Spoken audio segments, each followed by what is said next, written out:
Hey everybody. I've had some requests from some real estate agents to kind of show them how we use InfoSparks as appraisers in our business.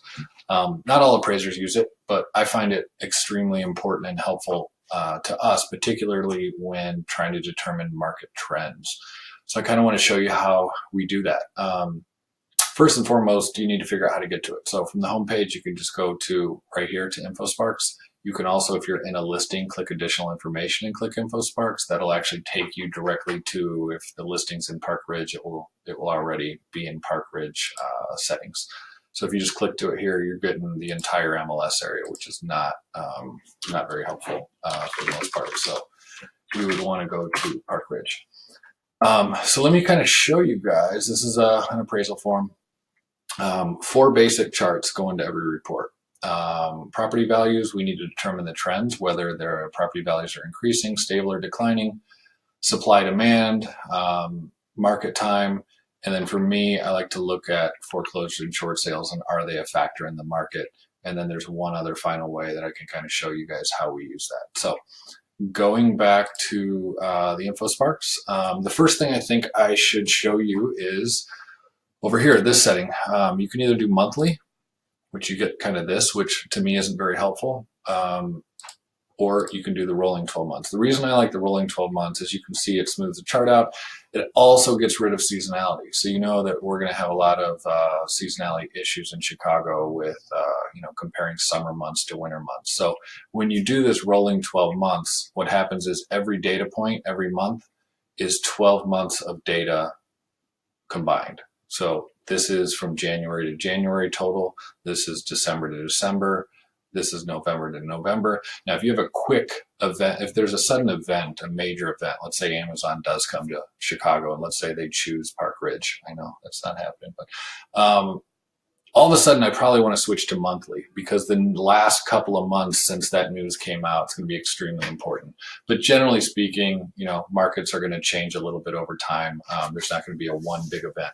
So in the market that we're in, I like the rolling 12-month time period rather than trying to figure out on a monthly basis, because the more data you have, meaning 12 months of data for each data point, is going to be way better than just having 1 month of data, because then you have a couple of different sales that are maybe higher end or lower end, or that can skew the whole market.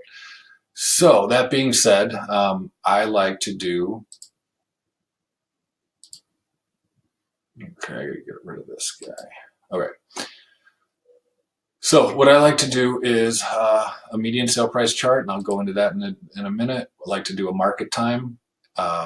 We like to do the supply chart, and then we like to do a chart that shows if distress sales are having an impact in the area. So we'll go through each one of those here in a second, and I can just show you briefly again where these apply. So median sale price is going to allow me to check the appropriate box here. Supply and demand will let me handle this, and market time will let me check this box. A lot of appraisers, especially in the past, would just kind of go right down here and they don't do any analysis. You want to make sure that they have some support and to do that analysis, because this can be important later on, and I can kind of show you that as well. Okay, so if we are doing, I set up a scenario here. So here's the fake scenario. This is the sales comparison grid. So this is where you'll see all the adjustments done and all that. You can see what I've done here is basically these are all three the same properties. These are all 3 sales. This is a listing. Everything is identical. The only difference you're going to see here is comps 2 and 3 both have sold more recently. The C, so they went under contract in January, this one in December. But this one went into contract in January of 17. So this is about a year old as far as, when they made the decision to purchase the property. So we'll see how that all kind of plays out. But these are all 3-bedroom, 1-bath ranches in Park Ridge with the same lot size. So knowing that, having that said, I'm going to come in here and I'm going to look at Park Ridge. I'm going to look at single family. I'm going to narrow it down to detached. I'm going to go back to the line chart.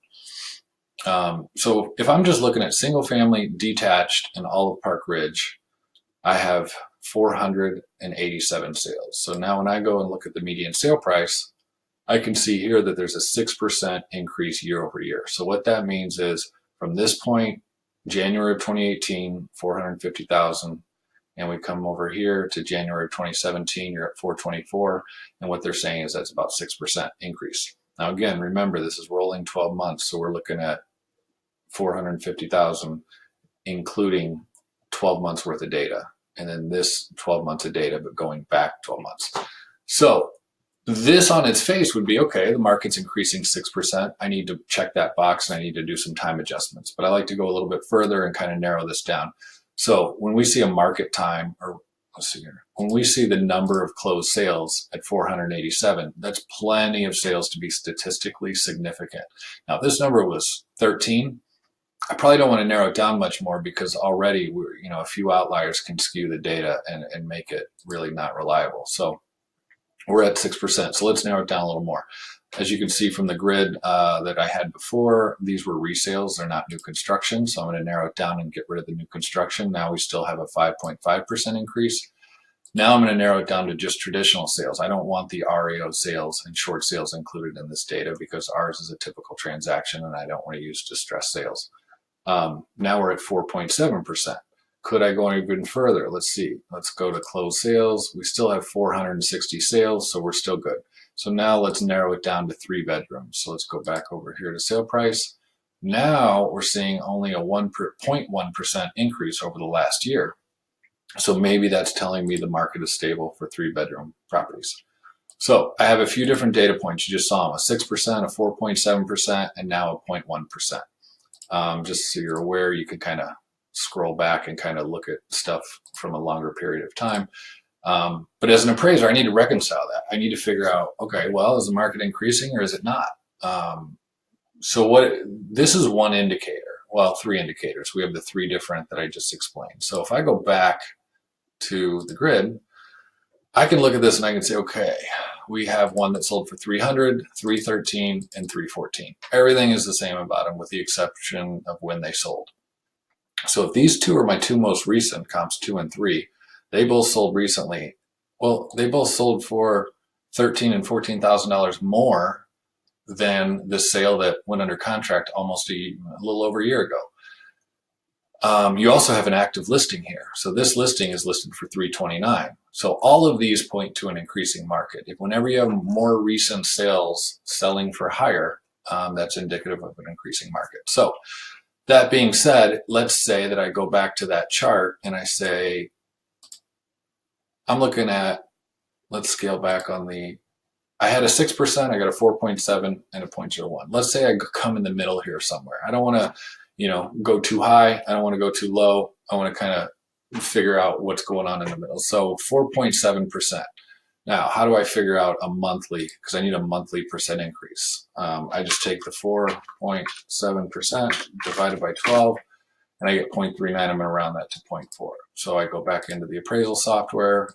This is just an adjustment situation, so 0.4% per month. This is going to calculate it out based on the contract date because that's when the buyer and the seller came together to make the decision.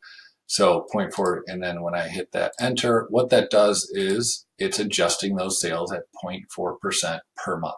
So you can see this one's going to get a much bigger adjustment because it went under contract over a year ago than these.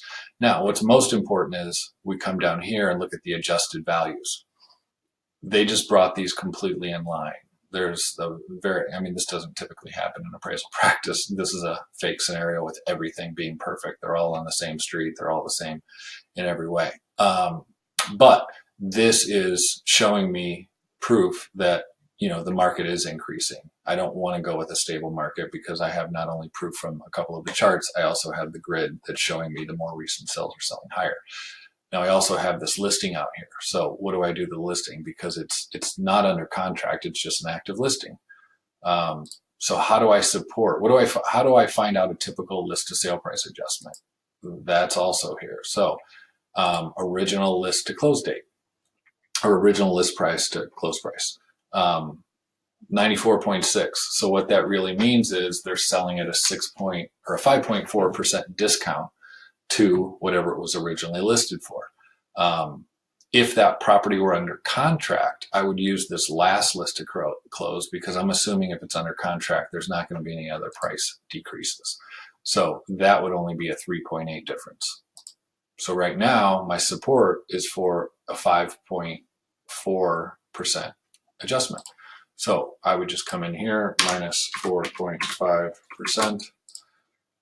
And that brings it down to, again, we're right in that 315 range. So this sale further supports the fact that the market is increasing. Otherwise, I would be looking at 300, 313, 314. If I appraise that somewhere in the middle at 307, I'm actually under appraising it because I did not account for this increasing market.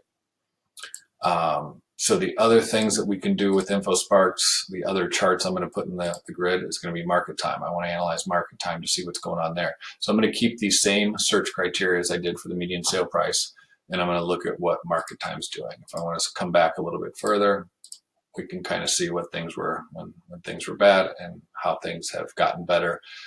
Starting to increase a little bit. And remember, the seasonality has already been taken out of it. So we're starting to see a little longer market times, but we're at 95 days. That's not bad at all. So if we go back to what I'm looking to support, I'm looking to support an increasing market at that point. My market time is just over 3 months, so I'm going to check that box there. And then we want to look at supply of inventory. So you can see back in 2009, 2010, we were up to almost 18 months, which is crazy. But then it's come down, and now we're down to 4.7% or 4.7 months. If you guys don't know how that's calculated, it's basically the rate, the absorption rate, how quickly homes are selling. So you look at the year, how many have sold for the year, you can divide by 12 and find out how many per month. And then you look at how many active listings and then how long it's going to take to work off that inventory if there were no other new listings. So right now we're looking at 4.7 months, which is good. It's kind of in balance. Anything under 3 months, and I would say that we're looking at an under supply or a shortage. Anything under over 6 months, and we're looking at a bit of a oversupply.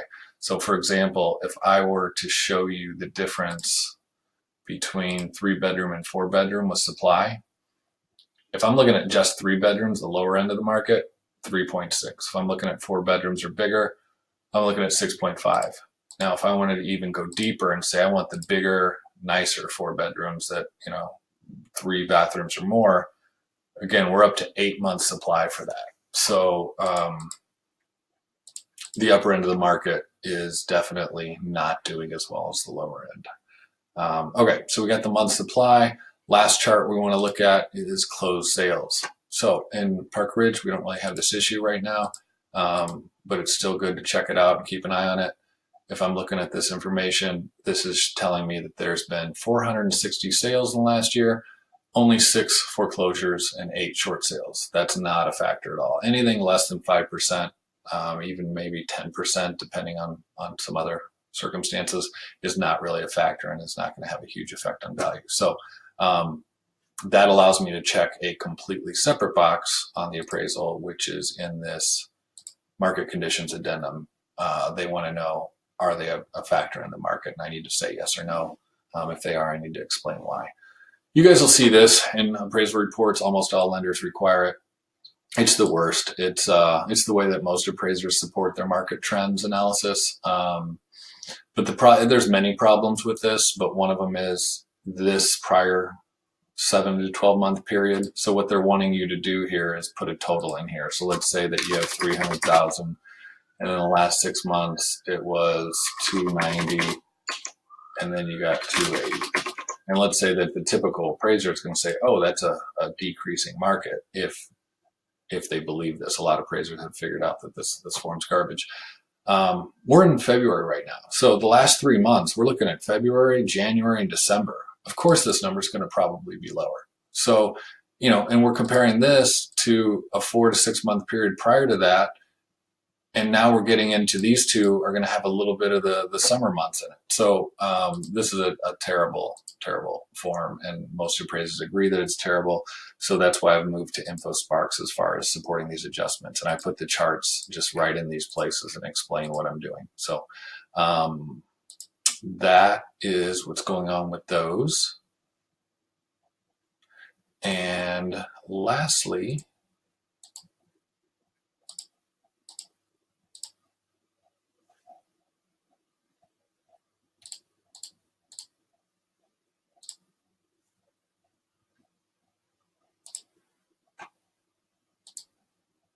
okay, I had to pause that for a second. I couldn't find something.